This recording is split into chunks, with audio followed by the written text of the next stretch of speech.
kung ano yung nakikita ninyo dito guys, is yun na talaga yung kasama sa turnover.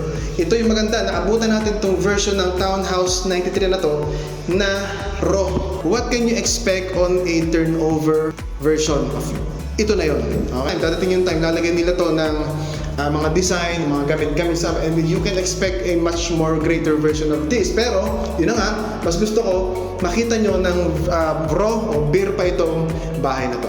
Hello guys, good day. Welcome again dito sa House and Lot Finder PH. Andito tayo ngayon sa The Villages Lipa at bibisitahin natin yung pinakabago nilang model house. And ngayon i-discuss natin yung bahay na si TH93. Bagong-bago lang to. I'm sure nakita nyo na to sa mga brochure, sa mga 3D ng Aboitiz, The Villages Lipa. Pero ito na yung actual niya. So excited na rin ako na pasukin.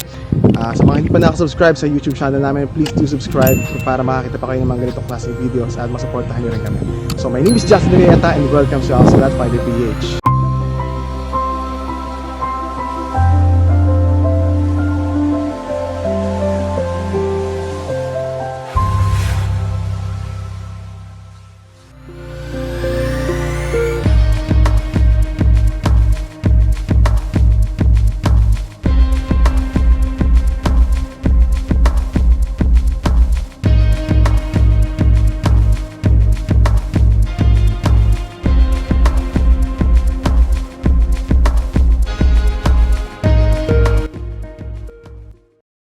Guys, dito tayo ngayon sa TH93. Ito is a 3-bedroom house. Kung isasama natin yung maid's quarter. So basically 4-bedroom siya.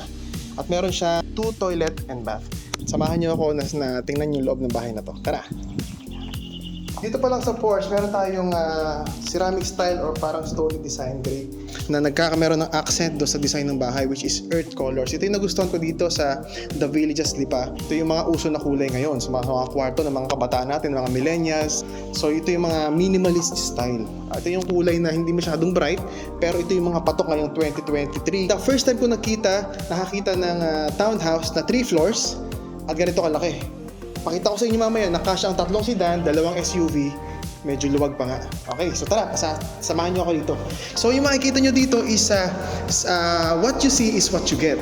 Kasi ito yung original turnover ng unit. Ibig sabihin, minsan nakakapasok tayo ng mga model houses na mayroon ng mga naka-display modifications. Ito, wala pa. Ito yung makikita ko, anong makikita nyo rito, ito yung itsura nung inyong mati-turnover na bahay. Okay, so meron na siyang tiles. And then painted walls, meron na siya. Painted na rin yung ceiling natin. So pagpasensyahan nyo na kami guys ngayon as of now kasi dahil ito is newly turnover pa lang or newly model house na ginagawa pa lang, wala pa siyang mga ilaw. So medyo pahapon na ngayon kaya bear with us, medyo madilim pa yung location, no? So dito tayo ngayon, malaki. Okay? So basically, ito yung ating magiging sala. So dito yung ating dining area. Okay, so alam niyo na, your mind can play with the ideas of kung paano niyo magkakameron ng design or kung ano yung babagay sa taste niyo. Okay, so dito sa ating right side, ang ating kitchen. So by default, meron na tayo dito window. Syempre, pag nagluluto-luto tayo, we can modify a exhaust going here. And pwede tayong maglagay ng extension from here to here. Or kaya our refrigerator. So meron siya access ngayon papunta dito sa ating service area. Ito yung magiging laundry area mo. Kasi meron siya dito nakaabang na for faucet at saka sink. And then, meron tayong maid's room. Okay, so guest room. So, ito yung magiging ano niya. So, nasa 6 feet siya.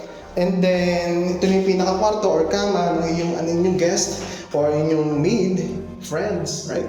And ito yung kanya sariling CR. So, kompleto siya. Meron siyang toilet bowl, meron siyang sariling sink, at inclusive lahat na nakikita natin dito. Hindi siya substandard yung mga ginamit dito, like itong switch. Okay, so this will lead us dito sa likod ng bahay. Alam nyo guys, yung una ko nakita yung bahay na to, sobrang laki. Considering na ito is townhouse, sobrang laki niya. Kasi 3 floors, first time kami nag-cover dito ng townhouse na merong 3rd floor at ganito kalaki. So tara na agad sa likod, bago pa tayo, kasi excited na ako talaga. Tara! Okay.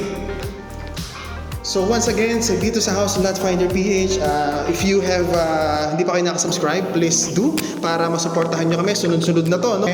please hit that notification bell para updated kayo sa mga susunod pa namin na videos na gagawin.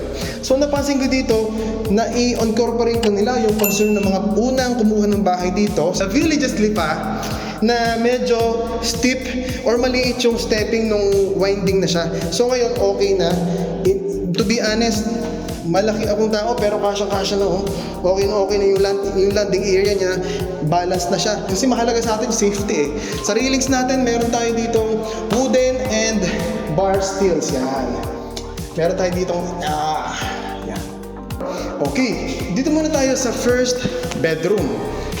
Actually, ito ko consider natin first bedroom kung tatawagin natin na 3-bedroom house. Pero ang una talagang bedroom o na pinasok natin kaninang room is yung sa maid's quarter. Okay, so first bedroom natin, meron tayong isang window. Siyempre, kailangan natin ng window bawat room at meron tayong abang for the air conditioning. Kung gaano siya kalaki, kung imagine nyo lang guys, ako is 5'9". This will give you an idea kung gaano siya kalaki. So ako is 5'9", okay? So, didi pa ako rito, right? So, 6 feet na kama, bunker, double deck, or single. Okay, so sa first bedroom, meron ditong mini corridor accessing the toilet and bath. Yan, dito tayo sa ating first toilet and bath. So, bathroom fixtures kasama na lahat. Meron tayong telephone shower, a window, access ng air para magkameron ng air dito. Siyempre, kailangan natin yan. At sink. Pinturado na. May tiles. First layer tiles lang tayo sa baba. May tiles na rin sa baba. Okay, so plastic PVC doors ang ating CR. Okay, so second bedroom natin, mas malaki to sa unang bedroom. Yan. For comparison ulit, TH93, townhouse 93. 93 square meters, and siya laki. Kanina hanggang dito lang yung ating first bedroom ngayon. Meron ka ng space dito for a table. So meron din siyang abang dito ng aircon. Ating third level. Ito, pinturado na lahat siya. White. Yan. So this is the third level guys. So wala na dito masyadong maraming division pa kasi ito is mainly for master's bedroom. Pinakamalaking bedroom na townhouse 93. Okay. So meron siyang windows dito. Pagpasok mo, left side is the window, one big window. Sa right side is two big windows. So dito sa lipa, napakalamig dito. Kaya expect mo na yung hangin at saka yung lamig na parang hindi ka na, di ba? Ramdam ko na agad. Parang hindi ka na bubuhay ng aircon dito. Lamig. At kung makikita nyo sa drone footage na papakita ko ngayon, halos sold na lahat ng mga part ng Brook at saka Sierra Village. Tapos sold out na rin yun sa may bandang harapan. So, kung kinukonsider nyo na guys, may mention ko lang to guys. Ayan. So dito, syempre sa inyo din to Kung meron kayong mga plants or modifications na gustong ilagay dyan, this is a good option. Okay, so dito naman tayo sa ensuite toilet and bath ng master's bedroom. So sa mga nag-aalala sa atin na medyo umiidad na, ako ba ibababa pa para lamang mag-CR? Hindi na, kasi meron na kayong sariling toilet and bath. Kung ano yung nakikita ninyo dito guys, is yun na talaga yung kasama sa turnover. Ito yung maganda, naabutan natin itong version ng Townhouse 93 na to na raw. What can you expect on a turnover version of ito na yun? Okay, dadating yung time, lalagyan nila to ng mga design, mga gamit-gamit stuff, and you can expect a much more greater version of this. Pero, yun na nga, mas gusto ko makita nyo ng raw o beer pa itong bahay na to. Okay, samahan nyo ako sa dito, yeah. Para lang So yan, basically guys, yung presyo na ibibigay namin sa video ito, sa baba ng link or dito sa video na to ngayon is 2023 of October, November, ganyan. So nagbabago yan per quarter. So pwedeng kontakin nyo lang kami dito sa mga ilalagay namin ng contact numbers for an updated price. Sa lugar na to, napakalapit sa Outlets Lipa. Tatawid ka na sa Outlets Lipa na, at alam naman natin ni Lipa, buhay na buhay ang nightlife dyan. Lahat, parishes, ito yung sinasabi natin na Little Rome, di ba, Lipa? Oo, kasi ito napakarami dito nga simbahan. Universities, napakadami rin. Leisures, napakarami rin. Lipa talaga yung pinaka-umuusbong ngayon na city. So kung kukuha ka ng property, napakaganda, i-recommend namin sa inyo na kumuha kayo dito sa The Villages Lipa. Katabi-katabi ng highway, mismong gate pa lang, hospital na, di ba? So ganun siya katindi. So okay, so lahat sa itong bahay na to, ulitin natin, 93 square meter floor area. Ang floor natin guys is first floor, second floor, third floor, pinagsama-sama yan kaya naging 93. And ang ating lot area is malaki, 81 square meters. Okay, so sa mga susunod na mga videos namin, or itong susunod namin na video, i-click nyo rito, maganda to, promise. Okay, so by the way, my name is Justin Rieta, and sa mga hindi pa nakasubscribe sa YouTube channel namin, please do para updated kayo. So maraming salamat, welcome, and see you soon in our another episode of House and Lot Finder PH. Let's go!